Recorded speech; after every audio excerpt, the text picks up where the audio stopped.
Hello बेटा, how are you? सो जैसा हमने लास्ट वीडियो में डिस्कस किया था कि हमारा जेईई मेन का जो वन शॉट रिवीजन है, फास्ट ट्रैक वीडियोस जो हम बना रहे थे PYQ से रिलेटेड, उसके साथ में हमने एक सीरीज़ और स्टार्ट कर दी जिसमें हमारा जेईई मेन 2025 का जनवरी अटैम्प्ट के जो क्वेश्चंस हैं वो चैप्टर वाइज अपन कवर करेंगे। ये लास्ट वीडियो में भी हमने डिस्कस किया था और इससे रिलेटेड एक वीडियो अपन बना चुके हैं and that is related to photo electric effect. ठीक है, so we have uploaded the video of photo electric effect for the JEE main 2025 January attempt. Right, आज हम स्टार्ट करते हैं इलेक्ट्रोस्टैटिक्स।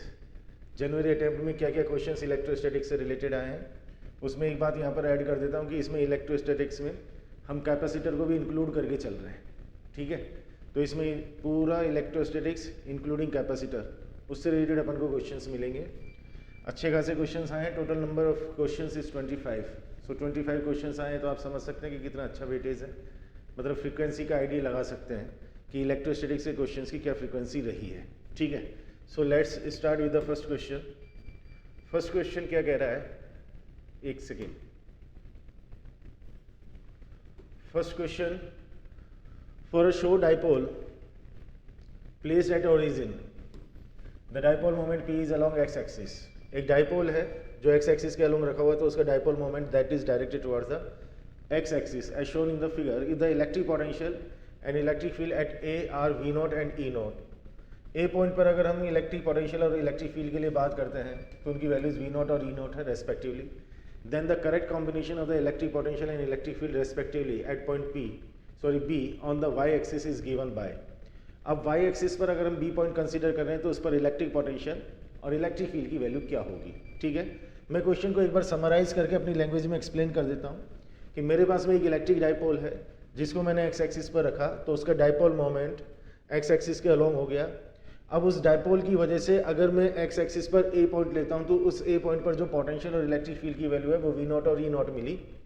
अब अगर मुझे बी पॉइंट पर कैलकुलेट करना है तो V0 और E0 की फॉर्म में मुझे पोटेंशियल और इलेक्ट्रिक फील्ड की वैल्यू चाहिए। ठीक है, एक्सिस पर अगर हम बात करें, यहाँ से डिस्टेंस हमने R लिया, तो एक्सिस पर हम इलेक्ट्रिक फील्ड की वैल्यू क्या लिखते हैं, इलेक्ट्रिक फील्ड की वैल्यू आती है 2kp/r³। ठीक है, ये हमारे पास में एक्सिस पर इलेक्ट्रिक फील्ड की वैल्यू आई। और इक्वेटोरियल लाइन पर अगर हम बात करते हैं तो ये आता है हमारे पास में kp/r³। ठीक है, एक्सिस के पॉइंट पर मुझे इलेक्ट्रिक फील्ड की वैल्यू दी हुई है दैट इज गिवन E0, तो ये वैल्यू मेरे पास में E0 हो गई। अब इक्वेटोरियल लाइन पर चेक करूँ तो एक छोटा सा डिफरेंस है कि एक्सिस पर जो पॉइंट लिया उसका डिस्टेंस r है, इक्वेटोरियल लाइन पर जो पॉइंट ले रहा हूँ उसका डिस्टेंस 2r है। तो ये एक्सप्रेशन मेरे लिए क्या हो जाएगा, kp/2r³ that is equal to kp/8r³। ठीक है, अब 2kp/r³ की वैल्यू E0 है, तो kp/8r³ की वैल्यू क्या आएगी। एक काम करते हैं, यहाँ से kp/r³ की वैल्यू कैलकुलेट करते हैं। सो यहाँ से kp/r³ की वैल्यू हो जाएगी E0/2। क्लियर हुई बेटा ये बात। सो kp/r³ की वैल्यू E0/2 आ गई है, ये वैल्यू यहाँ पर पुट कर लेते हैं तो 1/8 और ये वैल्यू आ जाएगी E0/2 दैट इज E0/16। तो इलेक्ट्रिक फील्ड की वैल्यू E0/16 आ गई। पोटेंशियल की वैल्यू कैलकुलेट करने की जरूरत नहीं है क्योंकि इक्वेटोरियल लाइन पर potential will be 0 irrespective of the distance of the point from the origin और सेंटर ऑफ द डाइपोल। सो यहाँ पर पोटेंशियल की वैल्यू तो 0 आएगी और इलेक्ट्रिक फील्ड की वैल्यू E0/16 हो गई, तो 0 एंड E0/16 ये अपना आंसर हुआ। डिस्टेंस का ध्यान रखना है इस क्वेश्चन में। ठीक है, नेक्स्ट क्वेश्चन डायमेंशन से रिलेटेड है। ऑप्शन देख करके पता लग रहा है कि it is related to the dimensions. चलो रीडिंग लगाते हैं क्वेश्चन की। Which one of the following is the correct dimension formula for the capacitance in F. In F I think यहाँ थोड़ा सा करेक्शन होना चाहिए कि कैपेसिटेंस को शायद C कह रहे हैं या F कह रहे हैं। कुल मिलाकर ये कैपेसिटेंस का मुझे डायमेंशन फॉर्मूला चाहिए MLT एंड C। ठीक है, इसका मतलब कैपेसिटेंस को यहाँ पर F से ही डिनोट किया जा रहा है क्योंकि आगे C लिखा हुआ है। These stand for the unit of mass, length, time and charge, तो C यहाँ पर चार्ज के लिए है। ठीक है, तो क्वेश्चन ये हुआ कि मुझे कैपेसिटेंस का डायमेंशनल फॉर्मूला चाहिए और MLT और C की फॉर्म में चाहिए। MLT हम जानते हैं, C यहाँ पर चार्ज को कंसीडर किया हुआ है, तो मैं कैपेसिटेंस का डायमेंशनल फॉर्मूला कैसे बनाऊंगा, बेसिक फॉर्मूले से बना लेंगे। C = Q/V है। ठीक है, that is equal to Q/, potential की डेफिनेशन क्या होती है, work done for the unit charge. So potential को मैं W/Q लिख सकता हूँ, मतलब ये Q²/W। डायमेंशनली अगर मैं बात करूँ तो मैं C का फॉर्मूला Q² अपॉन W लिख सकता हूँ। Q के लिए यहाँ पर लिया है C, so that is C square, और W work done that is M1 L2 T minus 2. So solve करूंगा तो M minus 1 L minus 2 T2 C2. This is the dimension formula. अगर मैं चेक करूँ तो M माइनस 1 L माइनस 2 और T2 और C2, शायद ये वाला ऑप्शन है. यस, ये वाला ऑप्शन हो गया. ठीक है, तो डायमेंशन फॉर्मूला तैयार करने के लिए तो अपन को बेसिक फॉर्मूला मालूम होना चाहिए. डायमेंशंस को अलग से याद रखने की और रखने की कभी भी ज़रूरत नहीं होती है. किसी भी क्वांटिटी का अगर मुझे डायमेंशन लिखना है डायरेक्टली, अगर मुझे इसका डायमेंशन फॉर्मूला याद है that is well and good. अगर किसी क्वांटिटी का डायमेंशन फॉर्मूला मुझे मालूम नहीं है तो मुझे उसका बेसिक फॉर्मूला मालूम होना चाहिए. मैं बेसिक फॉर्मूले से किसी भी क्वांटिटी के लिए डायमेंशन फॉर्मूला तैयार कर सकता हूँ. ठीक है, नेक्स्ट क्वेश्चन पर चलते हैं. नेक्स्ट क्वेश्चन में कहा है कि a line charge of length a/2, एक लाइन चार्ज है, मतलब चार्ज लीनियर फॉर्म में डिस्ट्रीब्यूट है और a/2 लेंथ पर डिस्ट्रीब्यूट है, is kept at the centre of the edge BC of cube ABCDEFGH. ABCDEFGH, ये हमें एक क्यूब शो किया हुआ है. उसका ये जो BC एज है उस एज पर यहाँ पर लाइन चार्ज रखा हुआ है a/2 लेंथ का, हैविंग एज लेंथ a. पूरे एज की लेंथ a है, इसका मतलब हाफ लेंथ में लीनियर चार्ज रखा हुआ है. If the density of line is lambda c per unit length, मतलब lambda coulomb per unit length, unit length पे जो चार्ज है उसको लैम्डा कंसीडर किया है, और यहाँ पर जो चार्ज डिस्ट्रीब्यूट है वो a/2 लेंथ में डिस्ट्रीब्यूट है, then the total electric flux through all the faces of the cube will be. पूरे क्यूब से टोटल पास होने वाला इलेक्ट्रिक फ्लक्स कितना होगा. ये बेसिकली गॉस लॉ या गॉस थ्योरम पर बेस्ड क्वेश्चन है. और जब भी इस तरीके की सिचुएशंस आती है, नॉन सिमेट्रिक कंडीशन जब आती है, तो गॉस साहब ने उसका एक कॉन्सेप्ट बताया था. गॉस साहब ने ये कहा था कि जब नॉन सिमेट्रिक कंडीशन हो तो सिमेट्रिक कंडीशन में इसको कन्वर्ट करने के लिए एक क्लोज सरफेस को इमेजिन कर लिया जाए. तो यहाँ पर मैं इस तरह से एक क्लोज सरफेस बनाऊंगा कि मुझे चार्ज के लिए सिमेट्री मिल जाए. फिर मैं पूरे क्लोज सरफेस के लिए फ्लक्स को कैलकुलेट करके देख लूंगा एक क्यूब का पार्टिसिपेशन कितना है, तो उसका कंट्रीब्यूशन जो होगा उसके अकॉर्डिंग मैं उसका फ्लक्स लिख दूंगा. ठीक है, ऐसे क्वेश्चन हमने ट्राई किए हुए हैं. तो इस क्यूब के एडजॉइनिंग में एक क्यूब कंसीडर कर लेता हूँ, इस क्यूब के नीचे एक क्यूब कंसीडर कर लेता हूँ, एडजॉइनिंग जो क्यूब मैंने कंसीडर किया था उसके नीचे में एक क्यूब कंसीडर कर लेता हूँ. सो इसके नीचे एक क्यूब हो गया, इसके एडजॉइनिंग एक क्यूब हो गया, एडजॉइनिंग वाले के नीचे एक क्यूब हो गया. टोटल मिलाकर के 4 क्यूब्स बन जाएंगे, पूरा एक क्लोज सरफेस बन जाएगा. ठीक है, पूरे क्लोज सरफेस के लिए अगर मैं फ्लक्स कैलकुलेट करूंगा तो phi equals to Q in upon epsilon naught, ये फॉर्मूला हमारा होता है. पूरे क्लोज सरफेस के लिए अगर बात करूंगा तो ये चार्ज टोटल चार्ज हो गया इनसाइड द सरफेस. अब यूनिट लेंथ पर जो चार्ज है वो लैम्बडा है और ये लेंथ जो है वो a/2 है. तो अंदर जो चार्ज हुआ उसकी वैल्यू कितनी आ गई है, लैम्बडा इंटू a/2 अपॉन में आ गया एप्सिलॉन नॉट. तो phi equals to lambda a upon 2 epsilon naught. This is the total charge, sorry total electric flux for the whole close surface we have consider और imagine. Right. So अब इसमें अगर मैं contribution symmetry के basis पर देखूंगा तो सबका कंट्रीब्यूशन बराबर होगा. 4 क्यूब मैंने कंसीडर किए हैं, किसी भी एक क्यूब के लिए अगर मैं फ्लक्स कैलकुलेट करूंगा तो इसको मैं 4 से डिवाइड कर दूं, मतलब lambda a upon 8 epsilon not मेरा आंसर हो जाएगा. ठीक है, ये मेरा आंसर आ जाएगा. तो ये क्यूब स्ट्रक्चर किस तरीके से बना, ये क्यूब स्ट्रक्चर तो बेटा वो है जो क्वेश्चन में गिवन है. इसके एडजॉइनिंग मैंने यहाँ पर एक रफली ड्रॉ कर रहा हूँ, एक क्यूब यहाँ कंसीडर किया, एक क्यूब यहाँ कंसीडर किया और एक क्यूब इसके नीचे कंसीडर किया. तो cube number 1, cube number 2, cube number 3, cube number 4 और यहाँ कहीं हमारा चार्ज हो गया. तो ये सिमेट्री वाला केस अब बन जाएगा.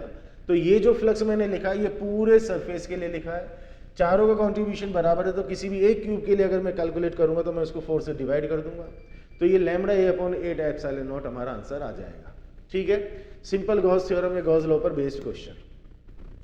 नेक्स्ट क्वेश्चन क्या कहता है question, an electron is made to enter symmetrically between 2 parallel and equally but oppositely charge metal surface. अब वो डायरेक्ट इन्फॉर्मेशन नहीं दे रहा है आपको, ये जो पूरी इन्फॉर्मेशन दे रही है एक पैरेलल प्लेट कैपेसिटर की है.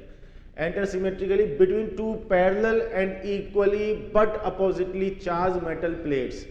तो ये वाली कंडीशन बनी कि ये प्लेट्स है एक दूसरे के पैरेलल, एक प्लेट पर जो चार्ज है वो प्लस क्यू है तो दूसरे पर भी उतनी ही अमाउंट का है बट अपोजिट नेचर का है तो माइनस क्यू है. ईच ऑफ 10 सेंटीमीटर लेंथ, दोनों का जो लेंथ दिया हुआ है वो 10 सेंटीमीटर दिया हुआ है.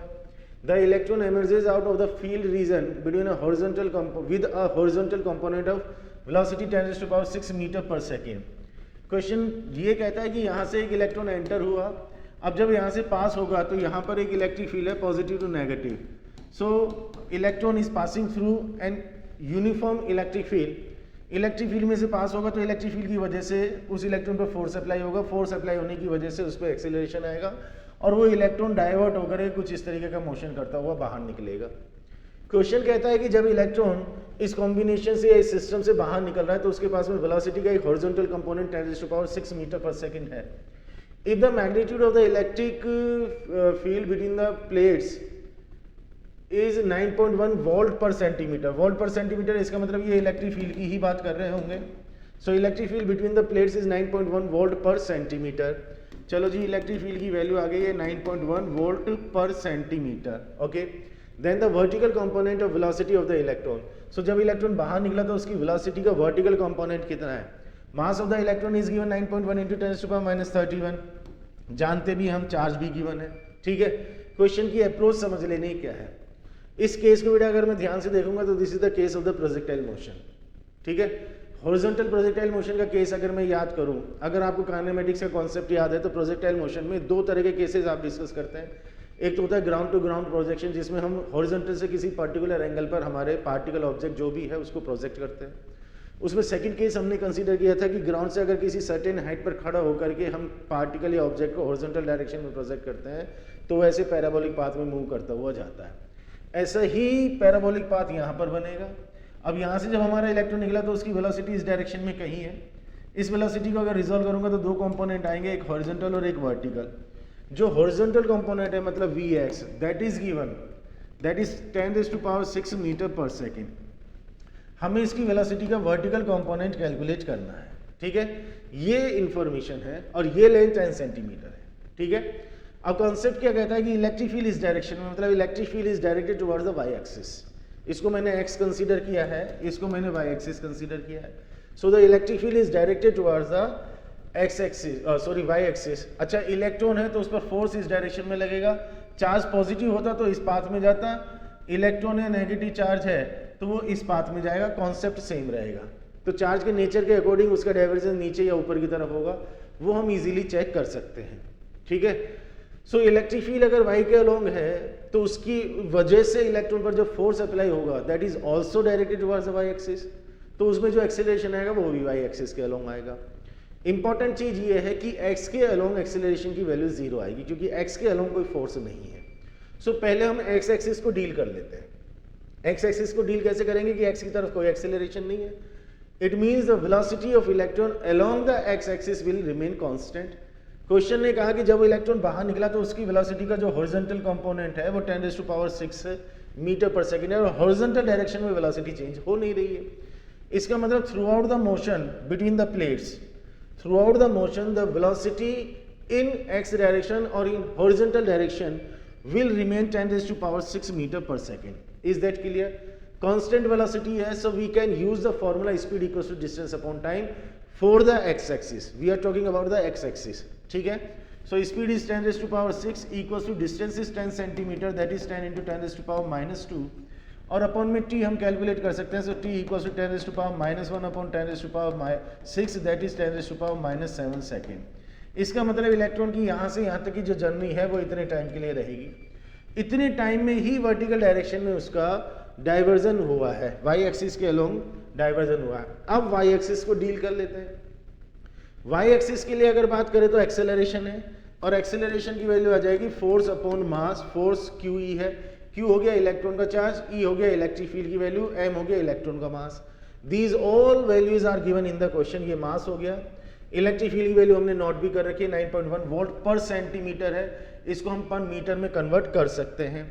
ठीक है, ये सारी वैल्यूज यहाँ पर पुट की जा सकती है, एक्सेलरेशन की वैल्यू फाइंड आउट हो जाएगी।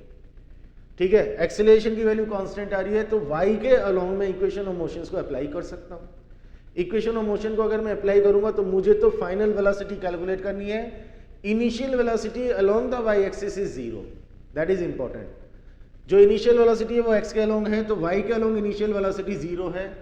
मतलब अगर मैं first equation v = u + at apply करूं तो इनिशियल वेलोसिटी 0 हो गई, एक्सीलरेशन की वैल्यू ये हो गई और t की वैल्यू मैं ये पुट कर दूंगा तो मेरे पास में vy की वैल्यू आ जाएगी, मतलब वर्टिकल कंपोनेंट ऑफ वेलोसिटी मैं कैलकुलेट कर लूंगा। ठीक है, so just put the values, calculate properly, calculation mistake मत करना क्योंकि एग्जाम में बहुत सारे क्वेश्चन कैलकुलेशन मिस्टेक की वजह से ही गलत हो जाते हैं। बी केयरफुल, कॉन्सेप्ट में बता रहा हूँ, अप्रोच में बता रहा हूँ, करना किस तरह से वो मैं एक्सप्लेन कर रहा हूँ।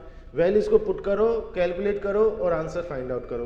कॉन्सेप्ट समझ में आ गया कि इलेक्ट्रिक फील्ड वाई के अलोंग है तो फोर्स भी वाई के अलोंग आया, एक्सीलरेशन भी वाई के अलोंग आया, एक्स के अलोंग वेलोसिटी कांस्टेंट करके टाइम कैलकुलेट कर लो, फिर उस टाइम को वाई एक्सिस के लिए यूज में ले लो और इक्वेशन का मोशन का फर्स्ट इक्वेशन अप्लाई करो और वर्टिकल कंपोनेंट कैलकुलेट कर लो। ठीक है, नेक्स्ट क्वेश्चन पर चलते हैं। नेक्स्ट क्वेश्चन कहता है parallel plate capacitor of capacitance 40 microfarad. ठीक है, नोट कर लेते हैं डेटा। कैपेसिटेंस की वैल्यू गिवन है 40 microfarad, is connected to 100 volt power supply. जो सप्लाई है वो 100 वोल्ट की है।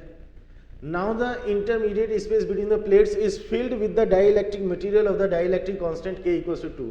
बैटरी से कनेक्ट करने के बाद में बीच में एक डाइलेक्ट्रिक भर दिया, उस डाइलेक्ट्रिक का जो कांस्टेंट है वो 2 है, जिसको हम K या एप्सिलॉन R से डिनोट करते हैं। Due to the introduction of the dielectric material the extra charge and the change in the electrostatic energy. Language को थोड़ा सा ध्यान से देखने की जरूरत है। क्वेश्चन में एक्स्ट्रा चार्ज मतलब कुछ चार्ज पहले था, फिर उसमें डाइलेक्ट्रिक मीडियम को इंसर्ट कर दिया, उसके बाद में चार्ज की वैल्यू चेंज हो गई। तो चार्ज की वैल्यू कितनी चेंज हो गई, कितना एक्स्ट्रा चार्ज आ गया वो कैलकुलेट करना है। And the change in the electrostatic energy in the capacitor, ये दो चीजें हमें कैलकुलेट करनी है। ठीक है, इनिशियली अगर बात करें तो ये कैपेसिटेंस है, ये वोल्टेज है। सो यहां से इनिशियल चार्ज कैलकुलेट कर लेते हैं, कितना आएगा Q = CV। अब अगर मैं डाइलेक्ट्रिक मीडियम को इंसर्ट करूंगा तो उसका इफेक्ट बेसिकली किस पर आएगा? इनडायरेक्ट इफेक्ट तो कई चीजों पर आएगा, कई क्वांटिटीज पर आएगा। बेसिक इफेक्ट उसका कौन सी क्वांटिटी पर होगा? Capacitance will change. Now the capacitance will be से C dash, that it will be K times, so KC। अभी मैं केवल एक्सप्रेशन पे बात कर रहा हूं, वैल्यूज बाद में पुट कर देंगे। Now capacitance will be KC। Potential में कोई चेंज नहीं होगा क्योंकि सप्लाई अभी भी कनेक्टेड है, मतलब वोल्टेज की वैल्यू तो सेम ही रहनी है। ठीक है, अब अगर मैं चार्ज को कैलकुलेट करूंगा that will B C dash V। So extra charge अगर कैलकुलेट करूं तो QF माइनस QI करूंगा, that is C dash V minus CV, और इसको मैं लिखूंगा KCV माइनस CV। CV को मैं कॉमन लेके K-1। अब यहां पर सारी वैल्यूज पुट कर सकता हूं। सो एक्स्ट्रा चार्ज अगर मुझे कैलकुलेट करना है तो यहाँ पर एक छोटा सा फॉर्मूला मेरे पास बन गया। अब ये आंख बंद करके हमेशा ये फॉर्मूला अप्लाई नहीं कर देना है, ये इस पर्टिकुलर सिचुएशन के लिए फॉर्मूला बना है कि अगर ऐसी सिचुएशन है, बैटरी कनेक्टेड है और डाइलेक्ट्रिक मीडियम को इंसर्ट किया है और एक्स्ट्रा चार्ज कैलकुलेट करना चाहते हैं तो final charge minus initial charge करेंगे, दिस माइनस दिस करेंगे तो एक फॉर्मूला बन गया। K की वैल्यू 2 हो गई, C और V की वैल्यूज हम जानते हैं, एक्स्ट्रा चार्ज कैलकुलेट हो जाएगा, कैलकुलेशन पार्ट संभाल लेंगे आप। ठीक है, मिली कूलाम में ऑप्शंस है तो यूनिट वाली चीज को अच्छी तरीके से देख लेना क्योंकि ये माइक्रोफेरेड में। सो माइक्रो को हटाने के लिए आप 10⁻⁻⁶ से मल्टीप्लाई करेंगे, फिर कैलकुलेट करने के बाद में अपना जो आंसर आएगा वो कूलाम में आएगा, उसको मिली में कन्वर्ट करना है तो 10⁻³ से मल्टीप्लाई कर लेना, मिली कूलाम में आ जाएगा। Change in the electrostatic energy, energy की अगर बात करें तो इनिशियली एनर्जी में कितनी लिखूंगा? ½ CV² लिखूंगा। फाइनली भी एनर्जी कितनी हो गई? ½ C डैश V² हो गई। चेंज इन द एनर्जी की अगर मैं बात करूंगा तो ½ C dash, that is ½ C dash V² minus ½ CV², ½ V² common लेकर के C डैश माइनस C करूंगा, ½ V², इसको KC लिख करके C को कॉमन लूंगा, K-1 आएगा। यहां पर अगेन वैल्यूज पुट कर दूंगा, सारी वैल्यूज मेरे पास है तो चेंज इन द एनर्जी भी आ जाएगा। कहानी समझा दी है, कॉन्सेप्ट समझा दिया है, किस तरीके से करना है, अप्रोच किस तरीके से करना है, that is explained. Just put the values and calculate properly, answer आ जाएगा। ठीक है, कैलकुलेशन कर लेना। नेक्स्ट क्वेश्चन पर चलते हैं। 2 charges 7 microcoulomb and -4 microcoulomb are placed at -700। -700 का मतलब हुआ नेगेटिव एक्स एक्सिस। सो मैं एक्स एक्सिस को ड्रॉ कर लेता हूँ, ये ओरिजिन हो गया, ये +x हो गया, ये -x हो गया। सो कोऑर्डिनेट है -700 और ये सेंटीमीटर में ध्यान रखना है। यहां पर जो चार्ज प्लेस किया है वो 7 माइक्रोकूलम है, and -4 microcoulomb is placed at 700। दूसरा जो चार्ज है उसको हमने यहाँ प्लेस किया है, उसके कोऑर्डिनेट 700 है, ये सेंटीमीटर हो गया, और यहाँ पर चार्ज की वैल्यू है -4 microcoulomb, that is okay respectively. Epsilon not is given the electrostatic potential energy of the charge configuration. मुझे इस कॉन्फ़िगरेशन की पोटेंशियल एनर्जी चाहिए, दो चार्जेस का कॉम्बिनेशन होता है तो उसकी पोटेंशियल एनर्जी हम लिखते हैं 1/4 pi epsilon naught Q1 Q2 upon R। ठीक है, ये वैल्यू अगर हम पुट करेंगे तो 9 × 10⁻9 आ जाएगा। Q1 और Q2 की वैल्यू विद साइन हमें पुट करनी है, तो 7 इंटू यहाँ माइनस लगा दिया 4 × 10⁻12, क्योंकि -6 दोनों के लिए आएगा, और R की वैल्यू हो गई 7 और 7, ये डिस्टेंस हो गई 14 सेंटीमीटर, दैट इज 14 × 10⁻²। सॉल्व करोगे answer. Simple formula based question है। You just need to identify the position of the charges, what are the positions, कहां पर चार्जेस रखे हुए हैं, on that basis you will calculate the distance between the charges. Now just apply the formula 1/4 pi epsilon naught Q1 Q2 upon R, put the values. when you are putting the value of the charges you will have to consider the sign of the charges, तो charges का जो sign है उसको consider करना है, इस बात का ध्यान रखना है। सोल्व करोगे अपना आंसर आ जाएगा। यूनिट कन्वर्जन आप जानते हो। 2 point charges -4 microcoulomb and 4 microcoulomb constituting an electric dipole. ठीक है, दोनों से मिलकर के डाइपोल बना। Are placed at -900 and 900 centimetre in uniform electric field of strength 10⁴ newton per coulomb. ठीक है, ये हमारे पास में एक डाइपोल हो गया, यहाँ पर -4 माइक्रोकूलम, यहाँ पर +4 माइक्रोकूलम, दोनों ने मिलकर के डाइपोल बना लिया। कोऑर्डिनेट -900 सेंटीमीटर और यहाँ पर आ गया 900 सेंटीमीटर। ठीक है, सो अगर ये डिस्टेंस में कैलकुलेट करूँ तो 18 सेंटीमीटर हो गया, यहाँ बीच में ओरिजिन हो गया। पिछले क्वेश्चन जैसी कुछ कहानी है। Uniform electric field of strength, electric field की स्ट्रेंथ हमें गिवन है, that is 10⁴ newton per coulomb. ये इलेक्ट्रिक फील्ड है। Work done on the dipole in rotating it from the equilibrium, equilibrium का मतलब थीटा = 0 डिग्री थ्रू 180 डिग्री, तो सो 0 degree से 180 degree तक रोटेट करने के लिए वर्क डन। वर्क डन का फॉर्मूला PE cos θ1 - cos θ2। ठीक है, सो यहाँ पर आ जाएगा PE cos 0 - cos 180। ठीक है, P कैलकुलेट करूंगा तो QD, D is the distance between the charges. Q की वैल्यू 4 माइक्रोकूलम हो गई है, D की वैल्यू 18 सेंटीमीटर हो गई है। ये cos 0 cos 180, यहाँ पर वैल्यूज आप पुट करेंगे, ये आ गया 1 + 1, ये 2 आ गया, तो 2QDE ये हमारे पास में फॉर्मूला बना। इसमें वैल्यूज को पुट करोगे आंसर आ जाएगा। मिली जूल ऑप्शन है, ध्यान रखना, मिली में कन्वर्ट कर लेना। ठीक है, सीधा फॉर्मूला बेस्ड क्वेश्चन। अब point particle of charge Q is located at P along the axis of an electric dipole one at a distance R as shown in the figure। ये हमारा एक इलेक्ट्रिक डाइपोल दिया हुआ है, charges के बीच का distance 2 है, P पॉइंट यहाँ पर होगा, एक्सियल पोजीशन हो गई।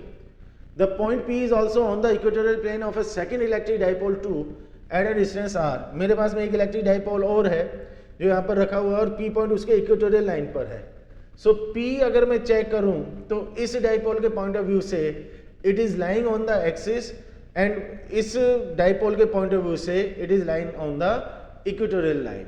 ठीक है, okay. The dipoles are made of opposite charges Q separated by a distance 2 है, right. For the charge particle at P not to experience any net force, which of the following correctly describe the situation? Experience and not to experience any net force, मतलब इसमें net force की value 0 चाहिए। ठीक है, बहुत basic सा फंडा लगेगा इसमें। बेसिक फंडा क्या है कि मैं इस डाइपोल की वजह से यहाँ पर देख लूँ फोर्स और इस डाइपोल की वजह से देख लूँ यहाँ पर फोर्स, दोनों फोर्सेस का डायरेक्शन अपोजिट तो आएगा। ठीक है, क्योंकि इसकी वजह से अगर मैं बात करूं तो इलेक्ट्रिक फील्ड आएगा इस डायरेक्शन में, इसकी वजह से बात करूं तो इलेक्ट्रिक फील्ड आएगा इस डायरेक्शन में। अगर यहां पर मैं दोनों इलेक्ट्रिक फील्ड्स की वैल्यू इक्वल कर दूं तो नेट इलेक्ट्रिक फील्ड 0 हो जाएगा और यहां पर जो चार्ज रखा होगा उस चार्ज पर net force will be 0। Is that clear? So मेरा टारगेट है दोनों इलेक्ट्रिक फील्ड्स की वैल्यू 0 करना। अब इसकी वजह से मैं एक्सिस पर अगर इलेक्ट्रिक फील्ड लिखता हूं, ठीक है, तो पॉजिटिव चार्ज की वजह से इलेक्ट्रिक फील्ड लिखूंगा KQ upon R minus A का स्क्वायर, और नेगेटिव की वजह से आएगा KQ upon R plus A का होल स्क्वायर, और ये माइनस कर दूंगा। ये तो आ गया इस डाइपोल की वजह से electric field, that must be equals to electric field due to this dipole. इस डाइपोल की वजह से इक्वेटोरियल लाइन पर अगर अपन लिखेंगे तो इक्वेटर लाइन पर कितना आएगा, इलेक्ट्रिक फील्ड आ जाएगा के क्यू अपॉन, और ये डिस्टेंस आ जाएगा मेरे पास में आर स्क्वायर प्लस ए स्क्वायर 1/2, और इसका स्क्वायर करूंगा 2 से मल्टीप्लाई होगा और cos थीटा की वैल्यू और आएगी डेरिवेशन के बेसिस पर। सो ये आ जाएगा a अपॉन और आर स्क्वायर प्लस ए स्क्वायर 1/2। ठीक है, ये जब आप इलेक्ट्रिक फील्ड का डेरिवेशन करते हैं तो ये वाला स्टेप बनता है। होता क्या है कि दोनों चार्जेस की वजह से यहाँ पर इलेक्ट्रिक फील्ड के डायरेक्शन दिखाए जाते हैं, उनके मैग्नीट्यूड लिखे जाते हैं, फिर दोनों इलेक्ट्रिक फील्ड्स को रिजोल्व कर लेते हैं। रिजोल्व करने के बाद में इसके अलोंग जो कंपोनेंट आते हैं कैंसिल हो जाते हैं, इधर वाले ऐड हो जाते हैं, तो फाइनली एक्सप्रेशन ये बनता है। के क्यू को कॉमन लेकर के कैंसिल कर दो। ठीक है, अब मेरे पास में एक्सप्रेशन बचा 1 अपॉन आर माइनस ए का square minus 1 upon R plus a का square, that is equal to 2a upon R square plus A square and power 3/2।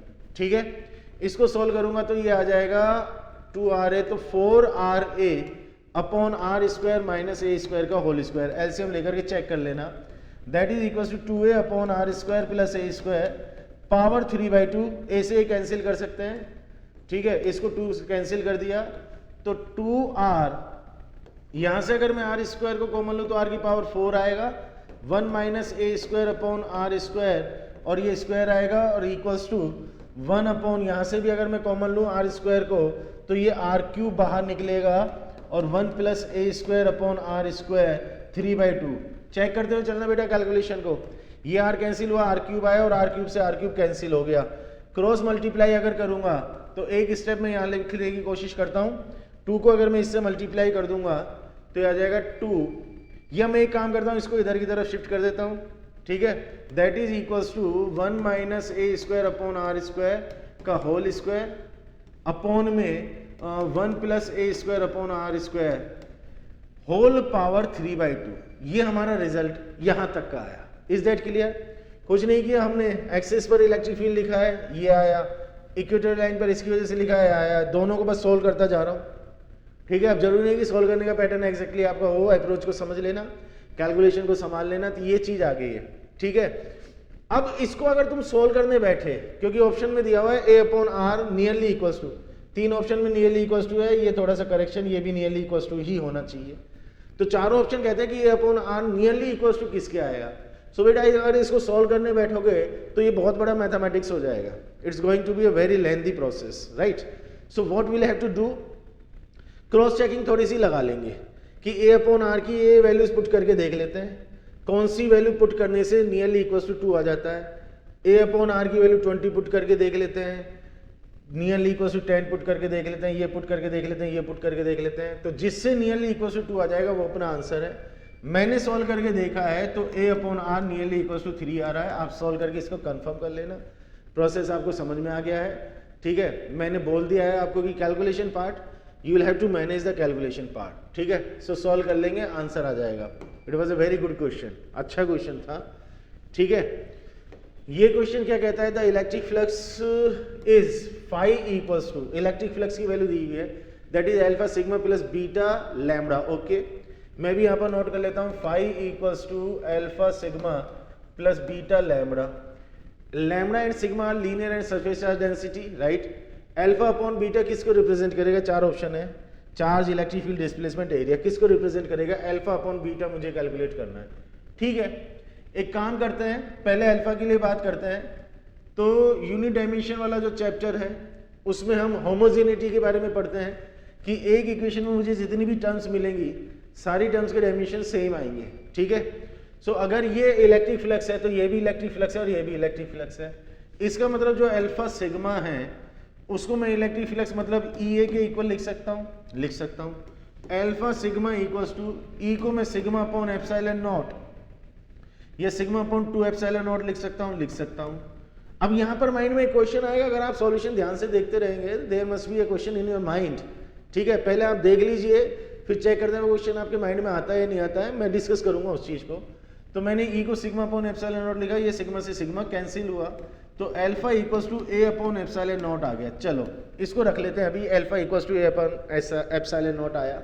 अब कुछ इसी तरह से बीटा को चेक करने की कोशिश करते हैं, phi equals to beta lambda, so beta lambda again equals to E a लिख दूं, फाई के equal, beta lambda equals to E हमने कहीं एक्सप्रेशन देखा है lambda upon 2 pi epsilon naught R into A.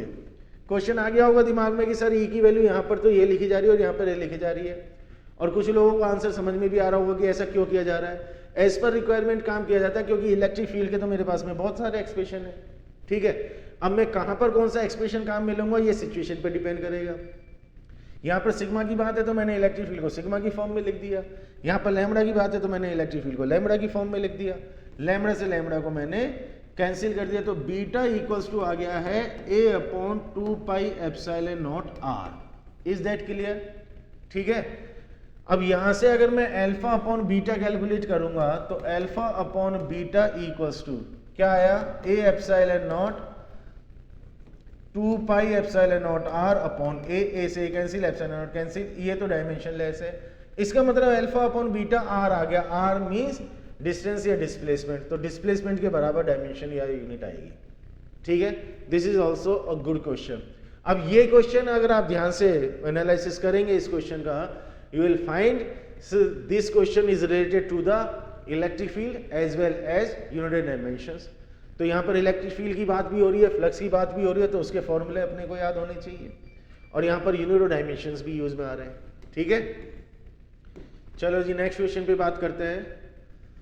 A positive ion A and negative ion B has charges की value given है, ठीक है। 6.67 इंटू 10⁻⁻19 और दूसरे के लिए ये वैल्यू गिवन है, एंड मासेस गिवन है ये एंड ये respectively. At an instant the ions are separated by a certain distance r, दोनों के बीच में r डिस्टेंस है। At that instant the ratio of magnitudes of the electrostatic force to the gravitational force is p into 10⁻13। Find the value of p। Reference के लिए ये values given है, वैसे ये वैल्यूज हमें याद भी है। सो अगर मैं इलेक्ट्रोस्टैटिक फोर्स और ग्रेविटेशनल फोर्स का रेशियो कैलकुलेट करूं, ठीक है, तो ये आ जाएगा 1/4 pi epsilon naught Q1 Q2, और ये आ जाएगा Gm1 M2 अपॉन में r स्क्वायर दोनों के आता है वो कैंसिल हो जाएगा।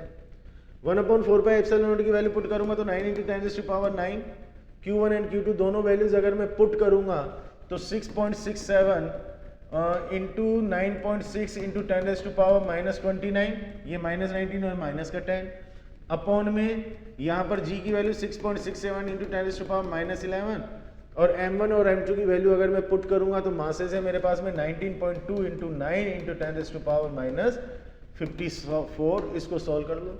अब ये तो कैंसिल हो ही रहा है, ठीक है। आई थिंक ये 2 बार कैंसिल हुआ, ये इससे कैंसिल हो गया, तो ये 0.5 इंटू 10⁻, यहाँ पर आ जाएगा माइनस का 20 और यहाँ पर आ जाएगा 10⁻⁻65।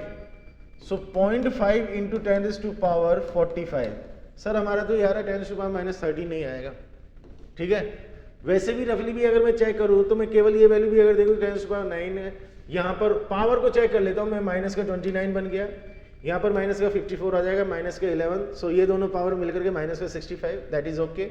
10⁻⁻29 10⁻9 दैट इज 10⁻�20, सो ये 10⁻45। कुछ ना कुछ तो मिसप्रिंट है, ठीक है। हमारा तो आंसर ये आएगा। अब उसमें 10⁻, या तो 45 होगा या 44 होगा, उसके अकॉर्डिंग मल्टीप्लीकेशन में जो आएगा that will be the value of p, ठीक है। So there is some misprint, right. Process अपने को समझ में आ गया। इलेक्ट्रोस्टैटिक फोर्स और ग्रेविटेशनल फोर्स का रेशियो चाहिए, ये बेसिक क्वेश्चन है, ठीक है। नेक्स्ट क्वेश्चन क्या है, in the first configuration as shown in the figure 4 identical charges Q0 are kept at the corners A B C D, 4 corners पर 4 चार्जेस रखे हुए हैं Q0, ठीक है, of the square of the side length A, okay. In the second configuration the same charges are shifted to mid point, ये mid points पर shift कर दिया सारे चार्जेस को। The same charges are shifted to the midpoints G, E, H and F of the square if K equals to 1/4 pi epsilon naught. The difference between the potential energies of configuration 2 and configuration 1. इस configuration की potential energy, इस configuration की potential energy, दोनों का difference चाहिए। जब 2 से ज़्यादा चार्जेस का कोई सिस्टम बनता है तो उसकी पोटेंशियल एनर्जी लिखने का एक्सप्रेशन अपने को मालूम है क्या होता है। सबसे पहले तो नंबर ऑफ पेयर्स की बात कर लेते हैं, n(-1/2), ठीक है। तो नंबर ऑफ चार्जेस दोनों ही केसेस में अगर बात करूं तो 4 है, तो 4 इंटू 3/2, तो 6 पेयर्स बनेंगे। अब सिस्टम की पोटेंशियल एनर्जी लिखने का मेथड क्या है कि 2 चार्जेस का पेयर बनाओ, हर पेयर की पोटेंशियल एनर्जी लिख करके और सबका टोटल कर दो, ठीक है। यहाँ पर टोटल 6 पेयर बनेंगे तो ये 4 पेयर तो बाउंड्री लाइन पर बन जाएंगे, ठीक है। तो यहाँ से आ जाएगा के क्यू नॉट स्क्वायर अपॉन में ए, और 4 पेयर बनेंगे तो 4 से मल्टीप्लाई। अब 2 पेयर ये वाले और बनेंगे, इनमें से किसी भी एक के लिए अगर मैं बात करूंगा तो K q not square upon a root 2, और दूसरे के लिए भी ये आ जाएगा। तो ये तो फर्स्ट वाले के लिए पोटेंशियल एनर्जी आ गई है, ठीक है।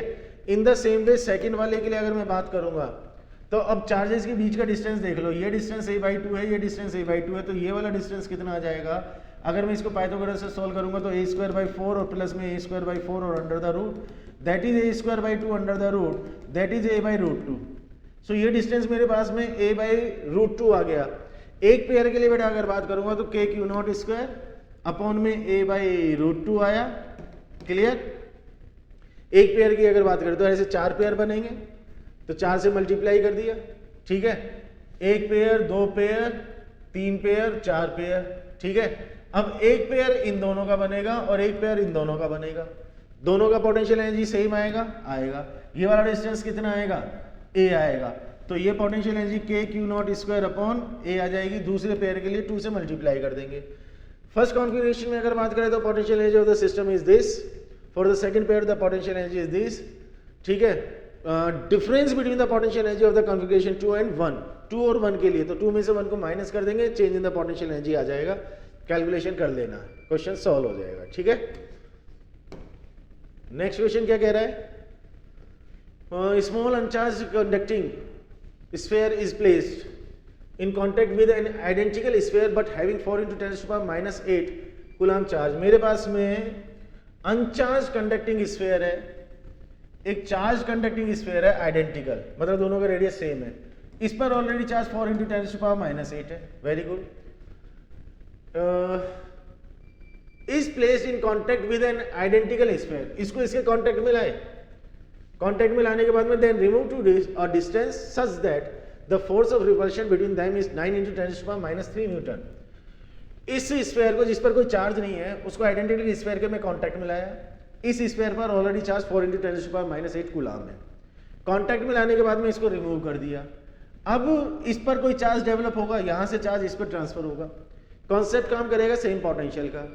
तो अलग अलग पोटेंशियल के 2 ऑब्जेक्ट्स को अगर मैं कॉन्टेक्ट में लाऊंगा, ठीक है, तो चार्ज ट्रांसफर होगा, मतलब चार्ज डिस्ट्रीब्यूट होगा और दोनों का पोटेंशियल सेम हो जाएगा। क्योंकि यहाँ पर दोनों का रेडियस सेम है तो यहाँ पर दोनों का पोटेंशियल सेम तब आएगा जब दोनों पर चार्ज की वैल्यू सेम आ जाएगी। तो फाइनली यहाँ पर चार्ज आ जाएगा 2 × 10⁻² और यहाँ पर भी चार्ज हो जाएगा 2 × 10⁻8, ठीक है। दोनों के बीच का डिस्टेंस इतना रखना है अभी कि इनके बीच में जो फोर्स है वो 9 × 10⁻³ न्यूटन का चाहिए, इतना फोर्स चाहिए, ठीक है। तो डिस्टेंस की वैल्यू क्या होनी चाहिए? तो F = 1/4πε0 Q1 Q2 upon r²। F की वैल्यू 9 × 10⁻³ राइट। ये वाली वैल्यू मेरे पास में कितनी आ गई है? That is 9 × 10⁻9। Q1 और Q2 दोनों की वैल्यू सेम हो गई, 2 × 10⁻8 का स्क्वायर अपॉन में r²। कैलकुलेट करेंगे, r की वैल्यू आ जाएगी, ठीक है। तो बस ये कॉन्सेप्ट समझना है कि दोनों पर चार्ज की वैल्यू इक्वल हो जाएगी। बेसिक कॉन्सेप्ट ये है कि दोनों का पोटेंशियल इक्वल हो जाएगा, क्योंकि यहाँ पर दोनों का रेडियस सेम है, इसलिए यहाँ पर पोटेंशियल सेम होने का मतलब है दोनों पर चार्ज भी सेम हो जाएगा, ठीक है। Next question, consider parallel plate capacitor of area A. एक कैपेसिटर है जिसकी प्लेट का एरिया ए है, of each plate and separation D between the plates, ठीक है। एरिया ए हो गया, सेपरेशन डी हो गया। If E is the electric field and epsilon is the permittivity of free space between the plates, then potential energy is stored in the capacitor। तो potential energy कितनी होगी? Energy density होती है capacitor के लिए half epsilon E²। Energy density का मतलब हुआ energy per unit volume. Volume से मल्टीप्लाई कर देंगे, वॉल्यूम आएगा AD। Direct formula based question है, ये आंसर आ गया, ठीक है। इसमें तो एक तरह से फॉर्मूला पूछा गया कि what is the formula. Next question देखते हैं। A parallel plate capacitor was made with 2 rectangular plates, each with a length of 3 cm and breadth B = 1 cm। ऐसे प्लेट है कैपेसिटर की, ठीक है। अब उसका जो लेंथ है और विड्थ है, लेंथ दिया हुआ है 3 cm, ब्रेड्थ दिया हुआ है 1 cm। The distance between the plates that is D = 3 micrometer, okay. Out of the following which are the ways to increase the capacitance by a factor of 10। मुझे capacitance 10 times करना है, capacitance को 10 times करना है, तो initial dimensions ये हैं, इतना लेंथ है, इतना विड्थ है, इतना डिस्टेंस है बीच में, प्लेट्स के बीच में। मुझे कैपेसिटेंस को 10 टाइम्स करना है, तो मेरे पास में ये 5 ऑप्शंस हैं, इनमें से कौन सा ऑप्शन लेकर ये चलो कि कैपेसिटेंस 10 टाइम्स हो जाए। इसको अप्रोच करने का बड़ा एक सीधा सा तरीका है, ठीक है। अगर मैं कैपेसिटेंस की बात करूंगा तो A epsilon not upon D होगा, और एरिया की अगर बात करूंगा तो L B epsilon not upon में D। ये फैक्टर है, इस फैक्टर पर फोकस करना है। इनिशियली अगर मैं बात करूं तो ये कितना होगा 3 × 1/3। अब यहाँ पर मुझे डायमेंशंस को चेंज करने की जरूरत नहीं है। आप ये मत सोचना सर ये सेंटीमीटर है, माइक्रोमीटर है, सो यहाँ से माइक्रो को हटाओ, वहां से सेंटीमीटर को मीटर में कन्वर्ट करो। It is not required. उसके रीजन मैं आपको बता देता हूँ कि डायमेंशंस तो यहाँ जो 5 ऑप्शंस मेरे पास हैं उनमें भी वही सेंटीमीटर और माइक्रोमीटर में ही चल रही है, ठीक है। सो यहाँ अगर मैं चेंज करूंगा तो मुझे यहाँ पर भी अकॉर्डिंगली चेंज करना पड़ेगा। तो जिस फैक्टर से यहाँ चेंज होगा उसी फैक्टर से यहाँ चेंज होगा। सो अगर हम चेंज नहीं करेंगे तो भी कोई इफेक्ट नहीं आएगा, क्योंकि लेंथ और विड्थ की वैल्यू यहाँ भी सेंटीमीटर है, यहाँ भी सेंटीमीटर है। जो सेपरेशन दिया हुआ है वो माइक्रोमीटर में ही दिया हुआ है दोनों जगह। गेटिंग माई पॉइंट और नॉट? तो इसीलिए अपने को तो केवल ये देखना है कि यहाँ पर वैल्यू LB/D करने से 1 आ रही है, मुझे 10 टाइम्स करना है। इसका मतलब अब इन ऑप्शंस में से मुझे वो देखना है जिसके लिए ये वैल्यू 10 आ जाएगी, ठीक है। सो इसके लिए अगर मैं चेक करूंगा तो 3 × 1/1, ये तो 30 टाइम्स आ जाएगा। यहाँ वैल्यू 30 आ रही है, ये मेरा ऑप्शन नहीं होगा। यहाँ पर अगर मैं चेक करूंगा तो 3 × 1/30 आ जाएगा, ये तो 1/10 आ जाएगा, बिल्कुल नहीं होगा। यहाँ अगर मैं चेक करूंगा तो 6 × 5 30, 30/3 करूंगा, ये 10 आ जाएगा, ये हो गया। यहाँ पर 1/10 आ जाएगा, ये भी नहीं होगा। यहाँ पर अगर मैं चेक करूंगा तो 10/1 10 आ जाएगा, ये हो गया। तो C और E दो केसेस में 10 टाइम्स आ रहा है, तो C and E only, sorry. कहानी समझ में आ गई? तो इस तरह से इस क्वेश्चन को अप्रोच कर लेना है। इसमें यूनिट कन्वर्जन करने की कोई जरूरत नहीं है, सेंटीमीटर को सेंटीमीटर, माइक्रोमीटर को माइक्रो, क्योंकि वो फैक्टर वही काम करेंगे, ठीक है।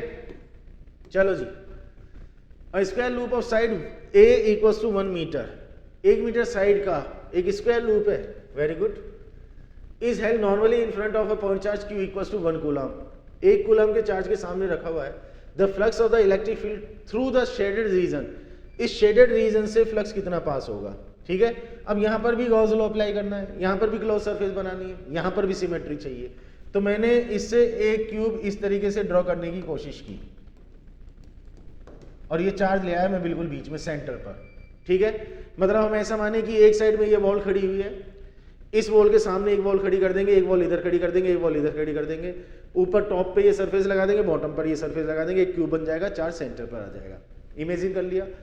पूरे के लिए अगर मैं कैलकुलेट करूं, पूरे क्यूब के लिए, तो फ्लक्स की वैल्यू आ जाएगी Q/ε0, ठीक है।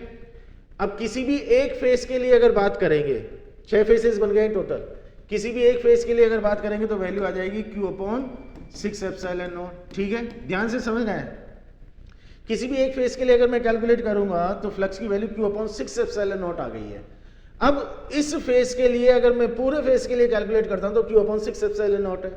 क्वेश्चन कहता है केवल इस शेडेड पोर्शन के लिए मुझे चाहिए। इस शेडेड पोर्शन को इस तरीके के पार्ट्स में अगर मैं डिवाइड करूं तो 1 2 3 4, 2 पार्ट यहां बनेंगे, 2 पार्ट यहां बनेंगे और 2 पार्ट यहां बनेंगे, ठीक है। टोटल मिलाकर के इस तरीके के 8 पार्ट्स बन गए हैं, 8 पार्ट बन गए हैं, ठीक है। 8 पार्ट से टोटल जो फ्लक्स है वो Q/6ε0, मतलब इस पूरे फेस से पास होने वाला जो इलेक्ट्रिक फ्लक्स है दैट इज Q/6ε0, ठीक है। इसमें टोटल 8 पार्ट्स हैं और मुझे शेडेड के लिए बात करनी है, तो शेडेड पार्ट कितने हुए? 5 पार्ट्स। 8 पार्ट्स के लिए इतना है, 8 पार्ट्स के लिए अगर मैं बात कर रहा हूं तो फ्लक्स की वैल्यू इतनी है। 5 पार्ट्स के लिए अगर मैं बात करूंगा तो फ्लक्स की वैल्यू कितनी आएगी? Q/6ε0, और ये कितना आ जाएगा? 1/8 इंटू में 5, क्लियर। तो 5Q/ दैट इज 48ε0, और वो कह रहा है कि 5/P इंटू 1/ε0, Q की वैल्यू 1 है तो 5/48ε0, इसका मतलब P की वैल्यू कितनी है? 48, दैट्स ऑल। तो बेसिक अप्रोच इंटीजर टाइप के क्वेश्चन में कभी भी आंसर को मिलाने की कोशिश मत करो, आप तो क्वेश्चन को समझो, क्वेश्चन को अप्रोच करो, उसको सोल्व करो कि क्वेश्चन क्या कह रहा है। तो मैंने 8 पार्ट के लिए कैलकुलेट, पहले मैंने पूरा क्यूब बना करके उसका फ्लक्स कैलकुलेट किया, फिर इसमें 6 फेसेस हैं तो सारे फेसेस का जो कंट्रीब्यूशन होगा वो इक्वल होगा।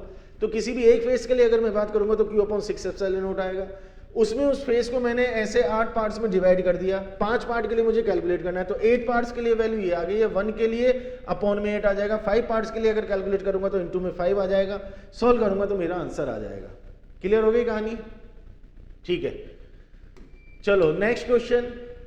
A parallel plate capacitor of capacitance 1 microfarad is charged to a potential difference of 20 volt। 1 microfarad का कैपेसिटेंस है, 20 वोल्ट के पोटेंशियल डिफरेंस तक चार्ज किया है।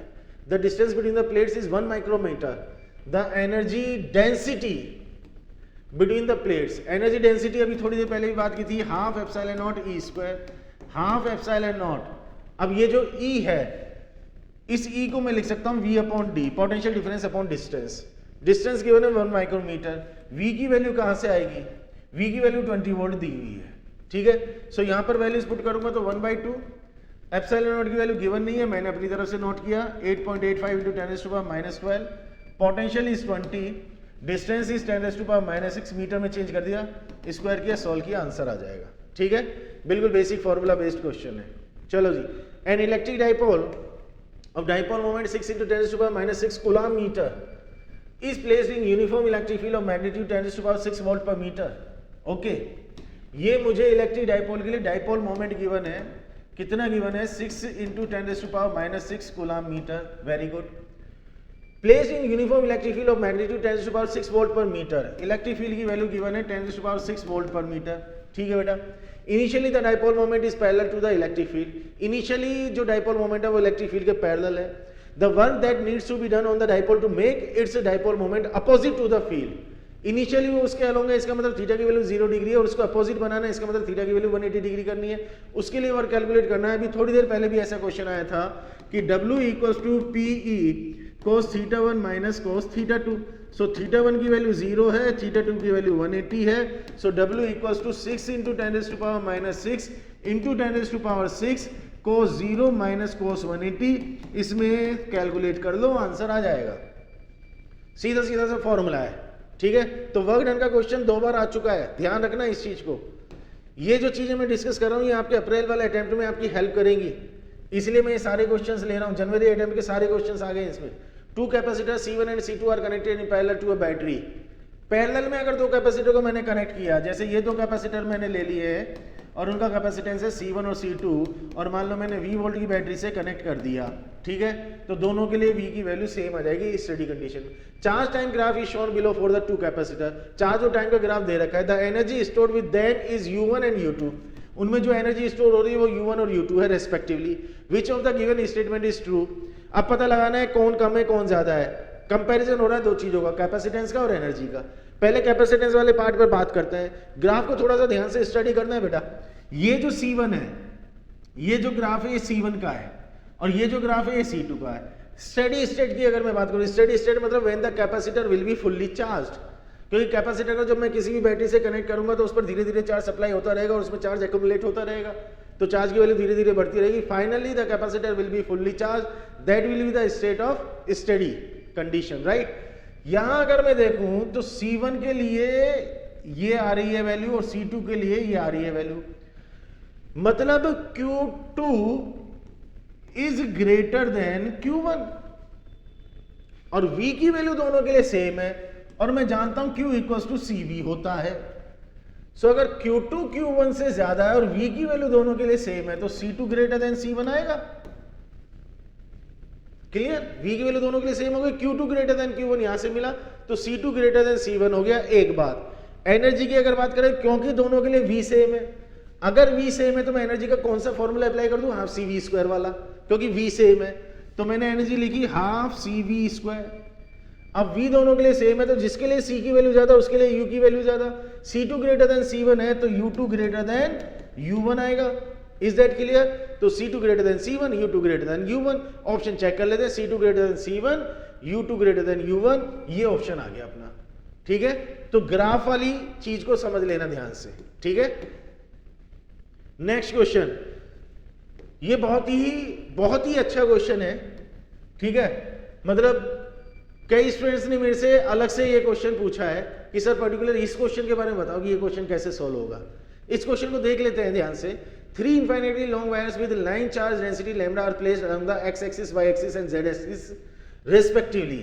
3 एक्सिस है मेरे पास में और तीनों एक्सिस के अलोंग मैंने ये इनफाइनाइट लेंथ के वायर रखे हुए हैं जिनके लिए लीनियर चार्ज डेंसिटी सेम है, मतलब तीनों के लिए lambda lambda lambda X Y और जेड. ठीक है. Which of the following denotes an equipotential surface? Equipotential surface के लिए इन चारों में से कौन सी कंडीशन है जो इक्विपोटेंशियल सरफेस के लिए होगी? ठीक है. अब अप्रोच कैसे करना है उस चीज को समझना ध्यान से. मैंने कोई भी एक पॉइंट कंसीडर किया जिसके कोऑर्डिनेट एक्स वाई और जेड है. पहले मैं इस पॉइंट पर बात करता हूं पोटेंशियल के लिए. ठीक है. अभी क्वेश्चन को इतना समझो कि मेरे पास में सपोज ये लीनियर चार्ज डेंसिटी वाला ये वायर है और मुझे इस वायर की वजह से यहां पर पोटेंशियल कैलकुलेट करना है. तो कैसे कैलकुलेट करूंगा?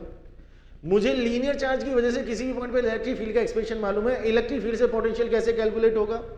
इलेक्ट्रिक फील्ड का एक्सप्रेशन है E equals to lambda upon 2 pi epsilon naught r और dv equals to minus E D R होता है और v अगर चाहिए तो माइनस का इंटीग्रेशन ई डी आर होता है. तो v equals to minus integration lambda upon 2 pi epsilon naught r D R. बात क्लियर है बेटा? तो v equals to lambda upon 2 pi epsilon naught. अब इंटीग्रेशन करेंगे तो 1 अपॉन r का इंटीग्रेशन ln r आएगा, फिर इंफिनिटी से r तक की लिमिट पुट की जाएगी तो ये ln r बन जाएगा. ठीक है. ये पोटेंशियल का एक्सप्रेशन आया लीनियर चार्ज डेंसिटी की वजह से lambda upon 2 pi epsilon not ln r. सो अब इसकी वजह से अगर मैं इस पॉइंट पे बात कर रहा हूं तो r का मतलब हो गया ये वाला डिस्टेंस. ठीक है. अब ये वाला डिस्टेंस अगर मैं लूंगा तो ये y एक्सिस पर जो वायर है उसकी वजह से लिख रहा हूं. तो इसके लिए डिस्टेंस कितना आएगा? y से अगर मैं परपेंडिकुलर डिस्टेंस लूंगा तो root x square plus Z square आएगा. x से अगर लूंगा तो root Y square plus Z square आएगा और अगर z से लूंगा तो root x square plus Y square आएगा. ठीक है. अब तीनों की वजह से अगर मैं पोटेंशियल लिखूं, x वाले की वजह से मैं पोटेंशियल लिख रहा हूं, देखना है ध्यान से, lambda upon 2 pi epsilon not ln और यहां से परपेंडिकुलर डिस्टेंस लूंगा तो डिस्टेंस कितना आ जाएगा? Root Y square plus Z square.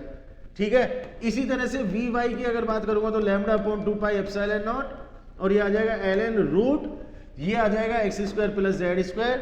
ऐसे ही वी जेड की अगर बात करूंगा तो lambda upon 2 pi epsilon naught, ये आ जाएगा ln root x square plus Y square.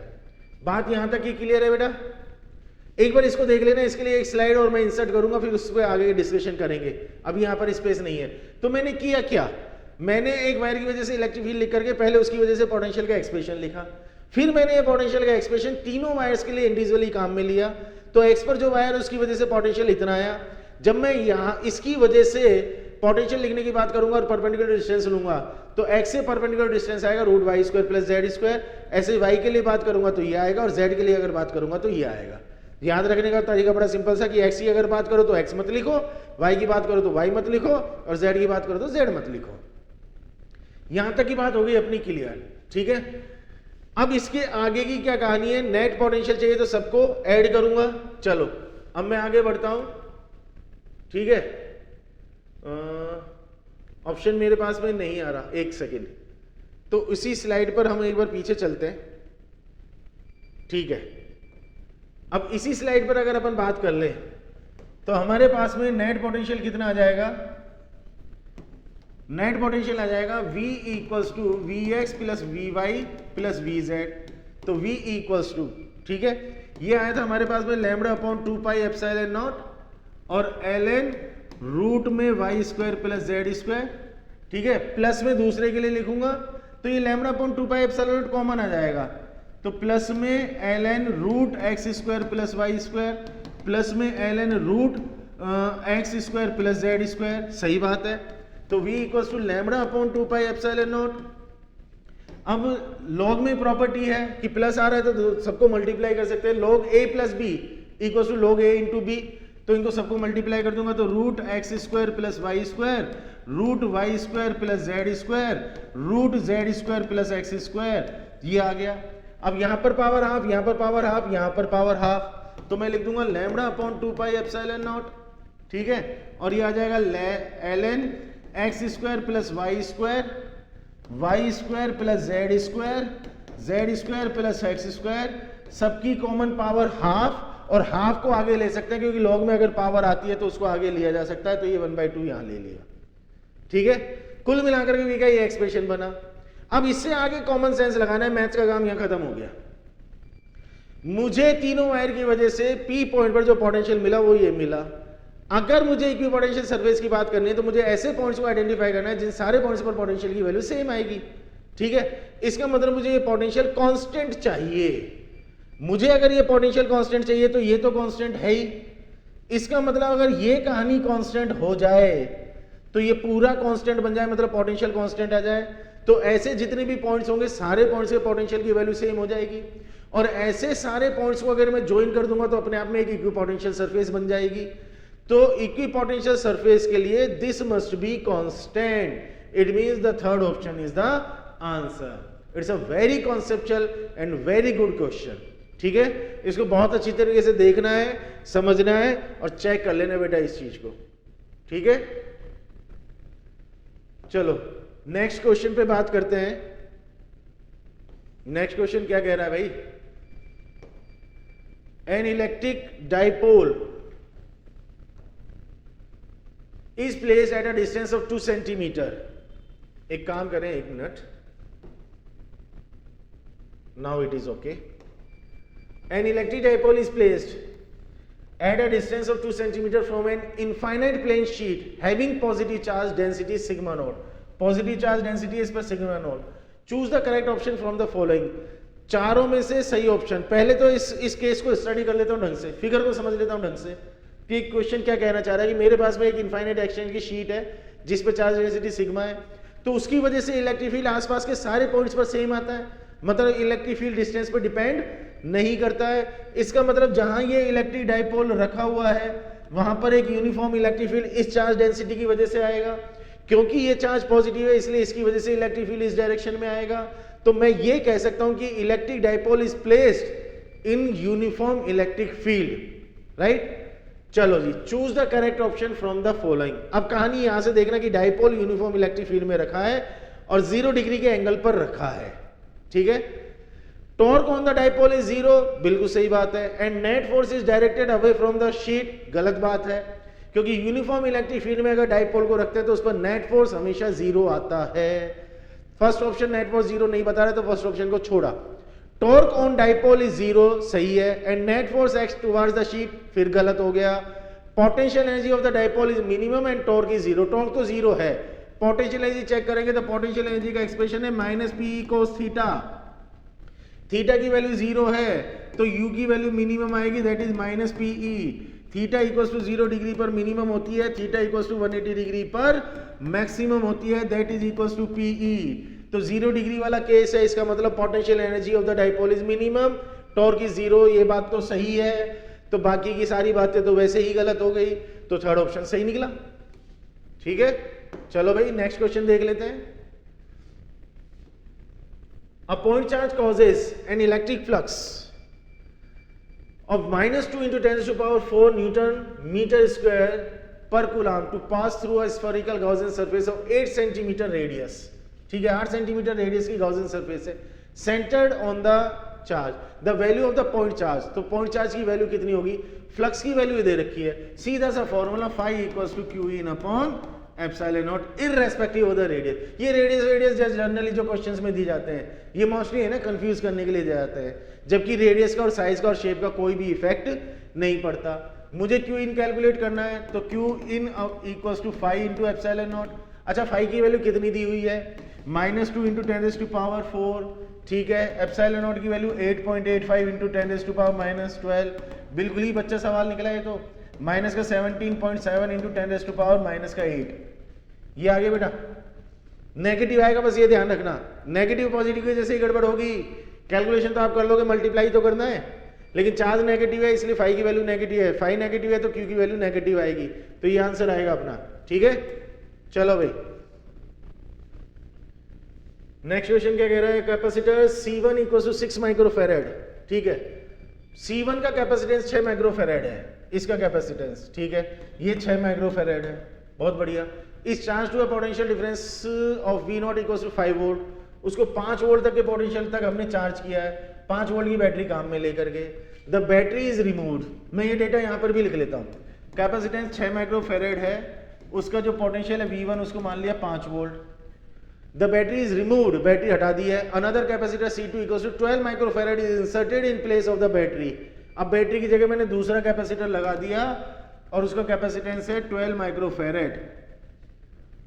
Okay, removed and another capacitor in place of the battery, यहां पर लगा दिया उसको। When the switch S is closed, close का मतलब कनेक्शन कर दिया। The charge flows between the capacitors for some time, दोनों कैपेसिटर के बीच में चार्ज फ्लो करेगा। इधर से चार्ज इधर जाएगा क्योंकि इस पर चार्ज है, इस पर कोई चार्ज अभी नहीं है। Between the capacitor for some time until equilibrium condition is reached. Equilibrium condition का मतलब हो गया कॉमन पोटेंशियल, जब दोनों का पोटेंशियल सेम हो जाएगा। What are the charges Q1 and Q2 on the capacitor C1 and C2 when equilibrium condition is reached? Simple question पता है क्या कह रहा है कि मेरे पास में C1 एक कैपेसिटर है, कैपेसिटेंस दिया हुआ है, उसको 5 वोल्ट तक चार्ज किया। चार्ज करने के बाद में बैटरी को हटा करके इसको C2 से कनेक्ट कर दिया। दोनों के बीच में चार्ज का डिस्ट्रीब्यूशन हुआ, इक्विलिब्रियम की कंडीशन आई, मतलब दोनों का पोटेंशियल सेम हो गया। जब दोनों का पोटेंशियल सेम हो गया तो दोनों कैपेसिटर्स पर चार्जेस की वैल्यू क्या क्या हो जाएगी कैलकुलेट करना है। कॉमन पोटेंशियल निकाल लो। V2 की वैल्यू इनिशियली 0 है तो कॉमन पोटेंशियल का फॉर्मूला है C1 V1 plus C2 V2 upon C1 plus C2। तो ये कितना आ जाएगा 6 × 5 plus 0 upon 6 plus 12, so that is equal to 30 upon 18। 3 और 5 5/3 वोल्ट कॉमन पोटेंशियल आ गया 3। Right sir, very good. अब चार्ज कैलकुलेट करो तो पहले वाले पर कितना आएगा, कैपेसिटेंस है 6 माइक्रोफैराड और उसका पोटेंशियल हो गया 5/3। अच्छा जी, इसको सोल्व करूंगा तो 10 माइक्रोकूलम का चार्ज आ रहा है। दूसरा कैलकुलेट करूंगा तो कैपेसिटेंस है 12, डबल हो जाएगा भाई, मतलब उस पर कितना आ जाएगा 20 माइक्रोकूलम। 10 माइक्रोकूलम और 20 माइक्रोकूलम, 10 और 20 ये लो। कॉमन पोटेंशियल का फंडा है, फंडा लगाओ, क्वेश्चन सॉल्व। ठीक है, देखते रहना क्वेश्चंस को ध्यान से। A parallel plate capacitor consisting of two circular plates of radius 10 centimetre. एक पैरेलल प्लेट कैपेसिटर है जिसमें जो प्लेट्स हैं वो सर्कुलर है और उसका जो रेडियस है वो दिया हुआ है 10 सेंटीमीटर का। ठीक है, is being charge by a constant current of 0.15 ampere. उसको चार्ज कर रहे हैं एक करंट सप्लाई करके, करंट है 0.15 एम्पियर का। If the rate of change of potential difference between the plates is 7 × 10⁸ volt per second. Point to be noted, ये volt per second है, पर मीटर नहीं है, so don't be confuse, it's not electric field. Electric field होता है volt per metre, ये है volt per second. इसका मतलब पोटेंशियल के चेंज होने की जो रेट है वो हमें दी हुई है। मैं कह दूं कि मुझे dV/dt दिया हुआ है, V is the potential, this is not the velocity, and that is 7 × 10⁸ volt per second. Okay, then the integer value of the distance between the plates. तो मुझे प्लेट्स के बीच का डिस्टेंस कैलकुलेट करना है। ठीक है, I की वैल्यू दे रखी है। अब अगर मैं देखूं तो I = dQ/dt होता है, that is equal to d/dt, और Q होता है CV, C है कांस्टेंट, d/dt साथ में आ गया V। ये वैल्यू मुझे दी हुई है, ये वैल्यू मुझे दी हुई है, तो C = I की वैल्यू 0.15 अपॉन में dV/dt हो गया 7 × 10⁸। ठीक है, इसको मैं 100 यहां पर ले सकता हूं, तो ये 15/7 × 10⁻10। बहुत बढ़िया। C की वैल्यू मेरे पास में आ गई है, डिस्टेंस कैलकुलेट करना है तो C = A∁0/d होता है सर। C की वैल्यू 15/7 × 10⁻10। A अगर मैं कैलकुलेट करूंगा एरिया, मतलब πr², सर्कुलर है प्लेट, तो πr², पाई r का मतलब हो गया 10 × 10⁻2 का स्क्वायर, ε0 की वैल्यू 9 × 10⁻12, राउंड फिगर में ये लेनी है, क्वेश्चन ने लिख दिया है। D हमें कैलकुलेट करना है, कैलकुलेशन करो, आंसर निकालो, खत्म बात। D की वैल्यू आ जाएगी मीटर में, माइक्रोमीटर में उसको कन्वर्ट कर लेना बेटा। यूनिट्स का बहुत ध्यान रखना, कई बार छोटी सी मिस्टेक हो जाती है कि यूनिट वाली चीज पर ध्यान नहीं देते, तो माइक्रोमीटर में चाहिए। हमारा जो आंसर आएगा वो मीटर में आएगा, उसको माइक्रोमीटर में कन्वर्ट कर लेना, अपना आंसर आ जाएगा। कहानी क्लियर हो गई? ठीक है, ये क्वेश्चन भी सोल्व। 25 क्वेश्चन की बात हो रही थी, 25 क्वेश्चंस की बात हो रही थी। 25 क्वेश्चंस का वादा था, एक क्वेश्चन और बचा हुआ है, उसको भी डिस्कस कर लेते हैं। जनवरी अटेम्प्ट के सारे क्वेश्चंस अपने इलेक्ट्रोस्टैटिक्स प्लस कैपेसिटर हो जाएंगे। N electric dipole of mass m, charge q, length l is placed in uniform electric field E = E0I when the dipole is rotated slightly from its equilibrium position. एक dipole को electric field में उसकी equilibrium position से थोड़ा सा घुमा करके छोड़ा, and released the time period of oscillation, तो उसका टाइम पीरियड कितना है, तो जब उसको छोड़ेंगे तो वो इस तरह से एंगुलर SHM करेगा। ठीक है, अब 11th क्लास में हम एसएचएम पढ़ते हैं तो उसमें एंगुलर एसएचएम और लीनियर एसएचएम पढ़ते हैं। एंगुलर एसएचएम में अगर हम टाइम पीरियड की बात करें तो 2 पाई रूट आई अपॉन सी होता है, जिसमें आई होता है मोमेंट ऑफ इनर्शिया, स्पेशली लिख रहा हूं, करंट मत समझ लेना इसको, और सी होता है हमारा टॉर्शनल कांस्टेंट। कैसे कैलकुलेट होता है कि साहब यहां पर जो टॉर्क आएगा वो आएगा पी साइन थीटा, क्योंकि मामला है ये इलेक्ट्रिक डाइपोल का, और रीस्टोरिंग टॉर्क का काम करेगा that is equal to C theta. जैसे F equal to K X लिखते हैं लीनियर एसएचएम में, एंगुलर एसएचएम में tau equal to C theta, theta small है तो पी ई साइन थीटा को थीटा बोल करके equal to C theta, theta से थीटा कैंसिल, तो सी की वैल्यू आ गई है पीई और आई है मोमेंट ऑफ इनर्शिया। अब ये हमारा डाइपोल है, ठीक है, मास m और m है, टोटल लेंथ l है, तो ये l/2 और l/2, तो मोमेंट ऑफ इनर्शिया अगर इस एक्सिस के बाहर लूं तो पार्टिकल का आता है mr², मतलब ml²/4, दूसरे का भी कितना आ जाएगा ml²/4, तो ये मोमेंट ऑफ इनर्शिया आएगा बेटा ml²/2, ठीक है। अब वैल्यूज पुट कर लेते हैं, t = 2 पाई रूट आई मतलब moment of inertia that is ml²/2, very good, और c की वैल्यू आ गई pe, ठीक है। और सिंप्लीफाई करेंगे, e को e0 लिख दिया क्योंकि e0 दी हुई है value, 2 pi root ml²/2, p हो गया डाइपोल मोमेंट, डाइपोल मोमेंट मतलब चार्ज और बीच का डिस्टेंस l, और ये आ गया है e0। Am I clear? l से l हो गया cancel, so finally 2 pi root ml/2 e0 आ रहा भैया, दिस इज द आंसर, ठीक है। 2 पाई ढूंढो, 2 pi root ml/2q e0, this is the answer, fourth option. आगे कहानी समझ में? तो ये है पूरी कहानी जनवरी का जो अटेम्प्ट रहा अपना।